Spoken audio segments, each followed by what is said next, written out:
Alô, voltando. Tem uma fase com a voz um pouco afetada por tosse, gripe, então não ia dar para gravar. Então vamos retornar, dando início à parte 4.1, persistência. Fazendo votos. Quando tinha em torno de 16 anos, fiz votos para me tornar escritora. Quer dizer, fiz votos literalmente, como uma jovem de natureza totalmente diferente da minha poderia fazer para se tornar freira. Claro, precisei inventar a própria cerimônia, já que não existe nenhum sacramento oficial para uma adolescente que quer virar escritora, mas usei minha imaginação e minha paixão e dei um jeito. Certa noite me recolhi em meu quarto e desliguei todas as luzes. Acendi uma vela, me pus de joelhos e jurei ser fiel à escrita pelo resto da vida. Meus votos foram estranhamente específicos e, em minha opinião, bastante realistas. Não prometi que seria uma escritora bem-sucedida, pois sentia que o sucesso não estava sob meu controle. Também não prometi que seria uma grande escritora, porque não sabia se poderia ser grande. Além disso, não estabeleci nenhum limite de tempo para o trabalho, do tipo, se não tiver publicado nada até os 30 anos, vou desistir deste sonho e encontrar outra carreira. Na verdade, não impus nenhuma condição ou restrição a meu caminho. Meu prazo era nunca. Em vez disso, simplesmente jurei ao universo que escreveria para sempre, independentemente do resultado. Prometi que tentaria encarar a escrita com coragem, gratidão e o mínimo de reclamação possível. Também prometi que nunca pediria à escrita que cuidasse de mim financeiramente, mas que eu sempre cuidaria dela, no sentido de que faria o que fosse preciso para sempre sustentar nós duas. Não pedi nenhuma recompensa externa por minha devoção. Só queria passar o resto da vida o mais perto possível da escrita, daquela fonte de toda a minha curiosidade e satisfação. Para isso, estava disposta a fazer o que precisava para sobreviver. Aprendizado. O curioso é que, de fato, mantive esses votos durante anos. Ainda os mantenho. Quebrei muitas promessas na vida, inclusive os votos do meu primeiro casamento, mas nunca aquela. Mantive esses votos mesmo durante o caos de meus 20 e poucos anos, uma época de minha vida em que fui vergonhosamente irresponsável em todos os outros sentidos imagináveis. No entanto, apesar de toda a minha imaturidade, imprudência e irresponsabilidade, ainda honrei meus votos à escrita com a fidelidade de um peregrino religioso. Escrevi todos os dias naquela época. Durante um tempo, tive um namorado que era músico e que praticava todos os dias. Ele tocava escalas, eu escrevia pequenas cenas ficcionais. A ideia era a mesma, nos manter ocupados com nossas respectivas artes, permanecer perto delas. Nos dias ruins, quando não sentia absolutamente nenhuma inspiração, marcava 30 minutos no timer da cozinha e me forçava a sentar e escrever alguma coisa, qualquer coisa. Tinha lido uma entrevista com John Updike, na qual ele dizia que alguns dos melhores romances já produzidos haviam sido escritos em 1 hora por dia. Calculei que poderia sempre arranjar pelo menos 30 minutos diários para me dedicar à escrita, independentemente do que estivesse acontecendo ou de quão mal eu achasse que o trabalho estava indo. E de modo geral, o trabalho de fato ia mal. Eu realmente não sabia o que estava fazendo. Às vezes sentia que estava tentando tricotar usando luvas de forno. Tudo levava uma eternidade. Eu não tinha técnica, habilidade. Às vezes levava um ano inteiro só para terminar um conto minúsculo. Na maior parte do tempo, de qualquer forma, tudo o que fazia era imitar meus autores preferidos. Passei por uma fase de Hemingway. Quem não passa? Mas também por uma fase bastante séria de Anne Proulx, ou por outra um tanto quanto constrangedora de Cormac McCarthy. Inglês maravilhoso, né? Mas é isso que você precisa fazer no começo. Todo mundo imita antes de poder inovar. Por algum tempo, tentei escrever como uma romancista gótica sulista, porque achava que aquela era uma voz muito mais exótica do que a minha própria perspectiva yankee. Não era uma escritora sulista particularmente convincente, claro, mas isso porque nunca tinha vivido um dia sequer da minha vida no Sul. Uma amiga, que de fato é sulista, me disse irritada depois de ler uma de minhas histórias: "Você põe todos esses homens sentados na varanda comendo amendoim e você mesma nunca na vida ficou sentada numa varanda comendo amendoim. É muita cara de pau, menina." Bem, fazer o quê? A gente tenta. Nada daquilo era fácil, mas essa não era a questão. Eu nunca esperei que fosse fácil, somente que fosse interessante. E para mim sempre foi. Mesmo quando eu não conseguia acertar, ainda era interessante para mim. Ainda é. Nada jamais me interessou tanto. Aquele profundo sentimento de interesse me manteve trabalhando mesmo quando eu não tinha nenhum sucesso palpável. E lentamente fui melhorando. A vida tem uma regra simples e generosa. Você melhorará em tudo aquilo que praticar. Por exemplo, se tivesse passado anos jogando basquete, fazendo massas de confeitaria ou estudando mecânica automotiva todos os dias, a esta altura provavelmente seria craque em arremessos de lance livre, no preparo de tortas ou no conserto de caixas de câmbio. Em vez disso, aprendi a escrever. Uma ressalva. Mas isso não significa que se você não começar suas atividades criativas até os 20 e poucos anos, depois será tarde demais. Pelo amor de Deus, não é isso que estou dizendo. Nunca é tarde demais. Eu poderia dar dezenas de exemplos de pessoas incríveis que só começaram a seguir seus caminhos criativos mais tarde, às vezes muito mais tarde na vida. Mas por razões de economia darei apenas um. Seu nome era Winifred.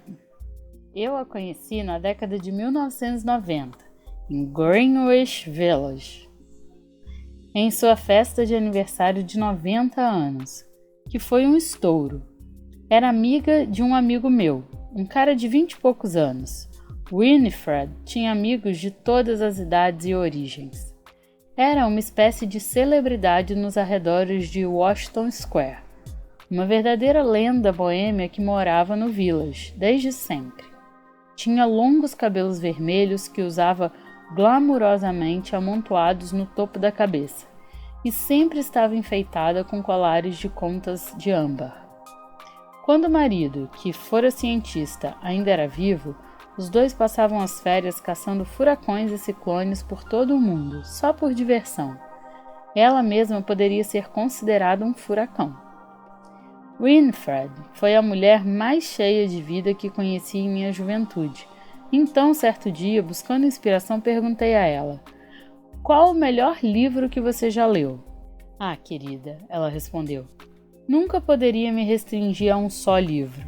Há tantos livros que são importantes para mim, mas posso lhe dizer qual é o meu assunto preferido." 10 anos atrás, comecei a estudar a história da antiga Mesopotâmia, que se tornou minha paixão. E vou lhe dizer uma coisa, isso mudou completamente a minha vida. Para mim, aos 25 anos, ouvir uma viúva de 90 dizer que sua vida havia mudado graças a uma paixão, e tão recente, foi uma revelação. Foi um daqueles momentos em que eu podia quase sentir minha visão se expandindo, como se minha mente estivesse se abrindo e acolhendo várias novas possibilidades de vida que uma mulher pode ter. Porém, conforme eu fui descobrindo mais a respeito da paixão de Winifred, o que mais me impressionou foi que ela tivesse se tornado uma especialista reconhecida em história da antiga Mesopotâmia. Afinal de contas, tinha dedicado àquela área de estudo toda uma década de vida.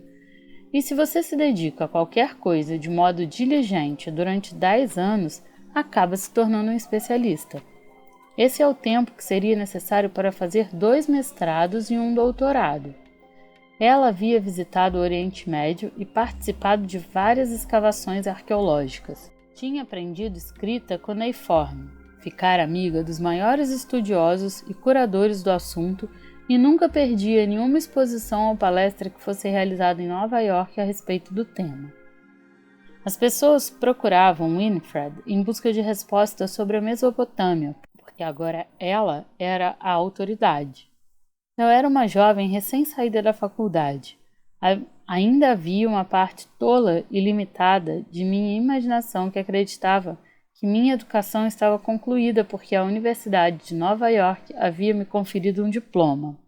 Conhecer Winifred, no entanto, me fez perceber que nossa educação não termina quando eles nos dizem que terminou. Termina quando nós dizemos que terminou.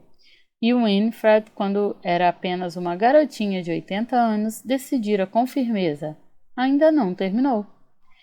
Então, quando é que você pode começar a correr atrás de uma vida mais criativa e apaixonada? Pode começar quando decidir. O balde vazio. Continuei trabalhando, continuei escrevendo. Meu trabalho continuou não sendo publicado, mas isso não me importava, pois estava me educando. O maior benefício de meus anos de trabalho solitário e disciplinado foi que comecei a reconhecer os padrões emocionais da minha criatividade. Ou melhor, comecei a reconhecer os meus padrões. Passei a ver que havia ciclos psicológicos em meu processo criativo e que esses ciclos eram sempre muito parecidos. Aprendi a dizer quando inevitavelmente começava a me desanimar de um projeto, apenas algumas semanas após ter o iniciado cheio de entusiasmo. Esta é a parte do processo em que eu gostaria de nunca ter decidido me dedicar a essa ideia. Eu me lembro disso, sempre passo por essa fase. Esta é a parte em que digo a mim mesma que nunca mais vou escrever uma frase decente. Esta é a parte em que fico me criticando por ser uma preguiçosa inútil. Esta é a parte em que começo a ficar apavorada, imaginando que as críticas serão péssimas se esse negócio for publicado algum dia. Depois de terminar o projeto, essa é a parte em que entro em pânico achando que nunca mais vou conseguir produzir nada. Após anos de trabalho e dedicação, contudo, descobri que se continuasse com o processo e não entrasse em pânico, podia superar com segurança cada estágio de ansiedade e passar para o nível seguinte. Tentava me encorajar com lembretes de que esses medos eram reações humanas completamente naturais à interação com o desconhecido. Quando conseguia me convencer de que devia, de fato, estar ali, de que somos destinados a colaborar com a inspiração e a inspiração quer trabalhar conosco, normalmente conseguia superar meu campo minado emocional sem explodir antes de terminar o projeto. Nesses momentos, podia quase ouvir a criatividade falando comigo enquanto me deixava levar pelo medo e pela dúvida. Fica comigo, dizia ela. Volte para mim. Confie em mim. Decidi confiar nela. Minha maior expressão de alegria obstinada tem sido a persistência dessa confiança. Um comentário especialmente elegante a respeito desse instinto foi feito por Seamus Rainey, ganhador do Nobel, que afirmou que quando se está aprendendo a escrever poesia, não se deve esperar que ela seja boa de imediato. O aspirante a poeta está constantemente descendo um balde só até a metade de um poço e voltando sem nada além de ar. Após muitos anos de prática, explicou Rainey, a corda inesperadamente se retesa.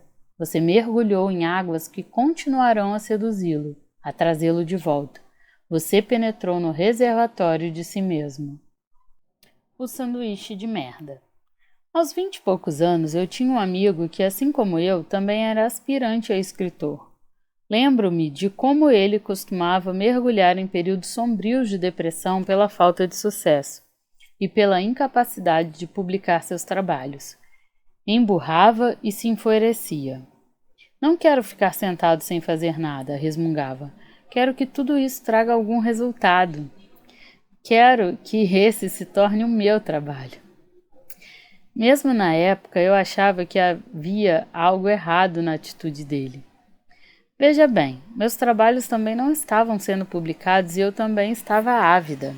Amaria ter todas as coisas que ele queria: sucesso, recompensas, afirmação.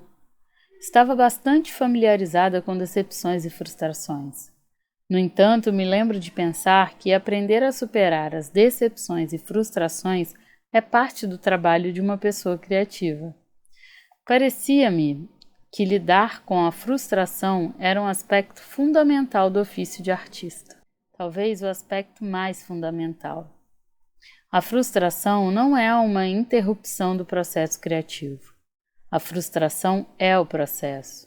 A parte divertida, aquela em que você tem a impressão de simplesmente não estar trabalhando, vem quando se está criando algo esplêndido. Tudo está a mil maravilhas. Todo mundo ama seu trabalho e você está nas nuvens. Mas esses momentos são raros. Você não pula de um momento maravilhoso para outro. A maneira como você se vira entre esses momentos maravilhosos, quando as coisas não estão indo tão bem, demonstra quanto você se dedica à sua vocação e quão bem equipado está para as estranhas exigências da vida criativa. O verdadeiro trabalho está em conseguir manter a sanidade durante todas as fases de criação. Recentemente li um blog fabuloso de um escritor chamado Mark Manson. Segundo ele, o segredo para encontrar seu propósito na vida é responder a seguinte pergunta com total honestidade: qual o seu sabor preferido de sanduíche de merda? O que Manson quer dizer é que toda a atividade, por mais maravilhosa, empolgante e glamourosa que possa parecer a princípio, vem com a própria variedade de sanduíche de merda, seus próprios efeitos colaterais indesejados. Como escreve Manson, com profunda sabedoria, tudo tem seus altos e baixos. Você só precisa decidir com que tipo de baixos está disposto a lidar. Então a questão não é tanto o que você ama fazer, mas sim o que você ama fazer o suficiente para conseguir suportar os aspectos mais desagradáveis do trabalho. Manson oferece a seguinte explicação: se você quer ser artista profissional, mas não está disposto a ver seu trabalho rejeitado centenas, talvez milhares de vezes, estará acabado antes mesmo de começar. Se você quer ser um advogado figurão, mas não consegue aguentar 80 horas de trabalho por semana, tenho más notícias para você. Porque se você ama e quer algo o suficiente, o que quer que seja, não se importa em comer o sanduíche de merda que vem de quebra. Se você realmente quer ter um bebê, por exemplo, não se importará com o enjoo matinal. Se realmente quer ser sacerdote, não se importará em escutar os problemas dos outros. Se realmente ama fazer apresentações ao vivo, aceitará os desconfortos e inconvenientes de viver na estrada. Se realmente quer ver o mundo, está disposto a se arriscar a ser vítima de um batedor de carteiras em um trem. Se realmente quer praticar patinação artística, não se importará em acordar antes do amanhecer nas manhãs frias para ir ao ringue. Meu amigo afirmava que queria ser escritor de todo o coração, mas no final das contas não queria comer o sanduíche de merda que fazia parte do pacote. Amava escrever, sem dúvida, mas não o suficiente para suportar a ignomínia de não obter os resultados que queria quando queria. Não desejava se empenhar tanto em nada que não fosse lhe garantir algum grau de sucesso material. O que significa, em minha opinião, que só queria ser escritor de meio coração. E claro, logo acabou desistindo. O que me deixou de olho em seu sanduíche de merda comido pela metade. Minha vontade era perguntar: você ainda vai querer ou posso terminar? Porque eu amava tanto o trabalho que estaria disposta até a comer o sanduíche de merda de outra pessoa se pudesse com isso passar mais tempo escrevendo. Que reflexão, né? Então eu vou encerrar essa faixa aqui. Um beijo e até a próxima.